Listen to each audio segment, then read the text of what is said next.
अपने घर के मंदिर में 4 तरीकों से आप दैवीय शक्ति को जागृत कर सकते हैं। जय माता दी सभी को, जय माता दी। आ गई हूँ आप सब लोगों के सामने नई जानकारी लेकर।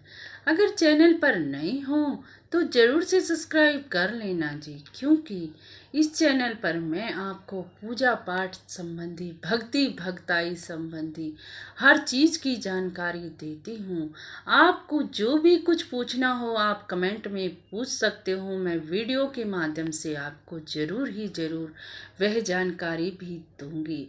अगर चैनल पर नए हो तो सब्सक्राइब भी ज़रूर कर लेना जी। आज मैं आपको बता रही हूँ कि आप भी अपने घर के मंदिर की शक्तियों को जागृत कर सकते हैं और इन्हें जागृत करने के लिए आपको क्या क्या करना पड़ेगा। देखो जी, पहले मैं आपको बता देती हूँ, जो लोग पूजा में आगे बढ़ना चाहते हैं, पूजा पाठ करते हैं, इष्ट देव का साक्षात्कार करना चाहते हैं और जो भक्त बनना चाहते हैं, दूसरों के कष्टों को भी दूर करना चाहते हैं, तो आज मैं एक सरल सी विधि बताऊंगी आपको, जिसके द्वारा आप कहीं भी शक्तियों को जागृत कर सकते हैं जी। वो आपका मंदिर हो, आपका घर हो या कहीं भी। अब आप कहोगे, जिन लोगों को नहीं पता कि शक्तियों को जागृत कैसे करते हैं, क्या होती हैं शक्तियाँ, तो इस बारे में भी मैं आपको सारी ही जानकारी दे दूंगी। अब शक्तियों का जागरण क्या होता है? अरे, शक्तियों का जागृत होना वो होता है, आपने कोई भक्त भी देखा होगा जो कि दूसरों के कष्टों को दूर करता है। कोई भी भक्त ओझा देखा होगा या तांत्रिक देखा होगा। आप जानते होंगे कि उन्होंने ही शक्तियां जागृत कर रखी हैं, जो कि वो सभी के सवालों का उत्तर दे देते हैं। वहाँ पर सवारी भी आती हैं, वहाँ पर भूत प्रेत भी खेलते हैं और दैवीय शक्ति भी खेलती हैं। तो कौन सी शक्ति है वहाँ पर, जो कि ये सारी शक्तियाँ वहाँ दरबार में जाते ही खेलने लग जाती हैं? ये होती हैं दैवीय शक्ति। दैवीय शक्ति जिन्हें जागृत करना पड़ता है। एक भक्त जो कि भक्ताई पर उतर जाता है, दूसरे के संकटों को दूर करता है, तो उन्हें दैवीय शक्ति जागृत करनी पड़ती है। नहीं करेगा तो वो भक्ति नहीं कर सकता, भक्ताई दूसरों के सवालों का जवाब नहीं दे सकता, क्योंकि जो वो इष्ट देव को सिद्ध कर लेता, उसे जागृत कर लेता है, तो वही उसके सवालों के जवाब देता है। वो कुछ नहीं करता। इष्ट देव की शक्तियाँ ही जागृत होती हैं, वही सारे सवालों के जवाब दे देती हैं। अगर आप भी मानते हो कि ईश्वर है तो भगवान, देखो जी, शक्तियाँ तो आती हैं, चाहे वो उनके गण आते हों, चाहे शक्तियाँ आती हों, गण ही ज़्यादातर आते हैं। देखो, शक्तियों को संभालने की तो शरीर में सामर्थ्य कभी नहीं होती, इसीलिए, क्योंकि देवताओं की शक्ति इतनी प्रचंड होती है कि हमारा शरीर नहीं संभाल पाता। इसीलिए उनकी गण, यानी कि गण तो उनकी शक्तियाँ ही होती हैं, वो जरूर आ जाते हैं शरीर में। तो वही होता है शक्ति जागृत होने का, कि शक्तियाँ जागृत जो वहाँ आपके काम को यानी कि परिपूर्ण कर देती हैं। आप जो पूछते हो उसका तुरंत उत्तर मिल जाता है। तो ये तो आप कहोगे ये तो मंदिर में होती हैं या भक्तों के घर। जिस शक्तियों का जागरण, सही बात कह रहे हो आप, मंदिरों में ही होता है। लेकिन जो भक्त बनता है, भक्ति भक्ताई करने लग जाता है, तो वो अपने घर में भी शक्तियों को जागृत कर सकता है। अगर आप आम जीवन जीते हो और अपने भगवान को मनाना चाहते हो, अपने भगवान से सब कुछ पूछ लेना चाहते हो, तो आप भी अपने घर की शक्तियों को जागृत कर सकते हो जी। जागृत शक्तियाँ कैसे की जाती हैं और कैसे उन्हें घर में लाया जाता है, अपने घर में शक्तियों का जागृत कैसे किया जाता है, अब इस बारे में मैं आपको पूरी ही विधि विधान से बताऊंगी कि आपको क्या क्या करना चाहिए और कैसे कैसे करना चाहिए। आपको पता होगा कि बहुत से सिद्ध स्थान हैं, जैसे कि दिल्ली में कालिका मंदिर है, बेरी में बेरी धाम है, ठीक है, और वैष्णो देवी में वैष्णो मंदिर, वो सिद्ध स्थान है जी, सिद्ध, जहाँ पर शक्तियाँ जागृत हैं। तो आपको क्या करना है कि उसी सिद्ध स्थान पर जाना है।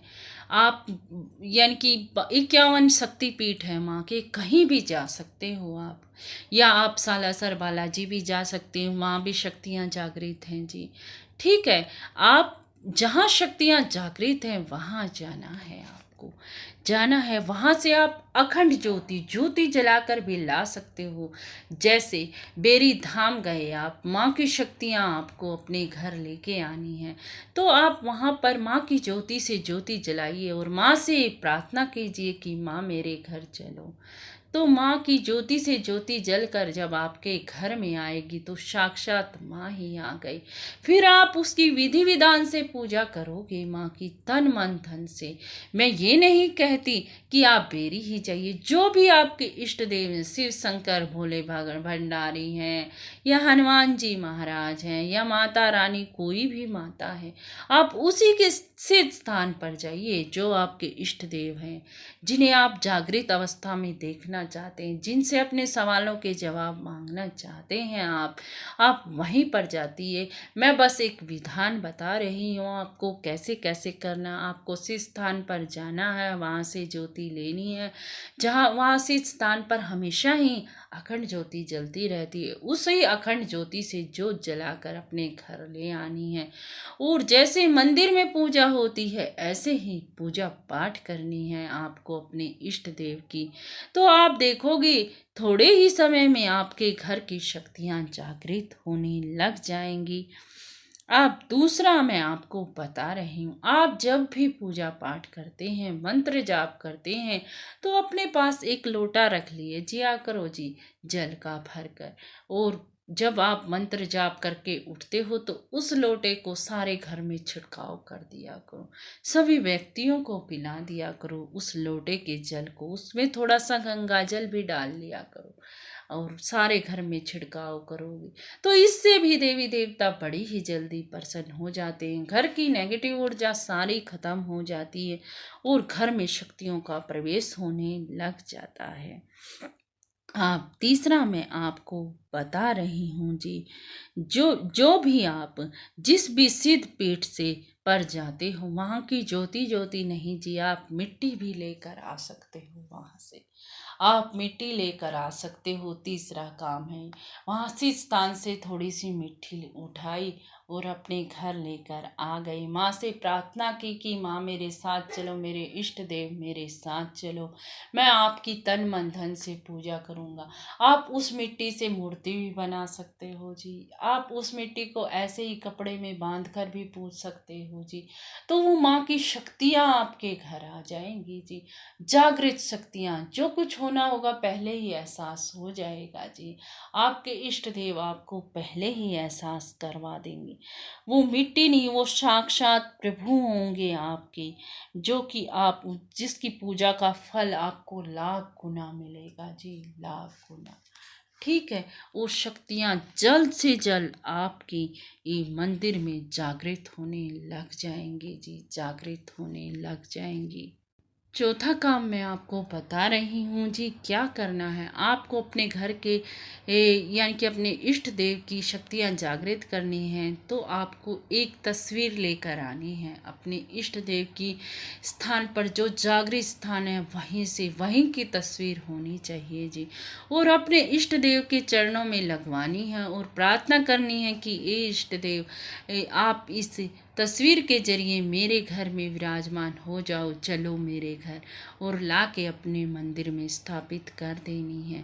अब जब वो आप पूजा पाठ करोगे, तन मन धन उनको समर्पित कर दोगे, और जितना ज़्यादा पूजा पाठ करोगे अपने इष्ट देव का, उतनी ज़्यादा आपको शक्तियाँ जागरण का महसूस होने लग जाएंगी जी, क्योंकि साक्षात शक्तियाँ आ चुकी हैं आपके घर में।